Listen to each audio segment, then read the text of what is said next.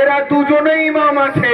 মনে রাখবেন, আপনারা যেমন সব মানুষ যেমন আহলে তাশাইয়া যেমন 12 ইমাম অবধি মনে করে যে আমরা হুসাইনের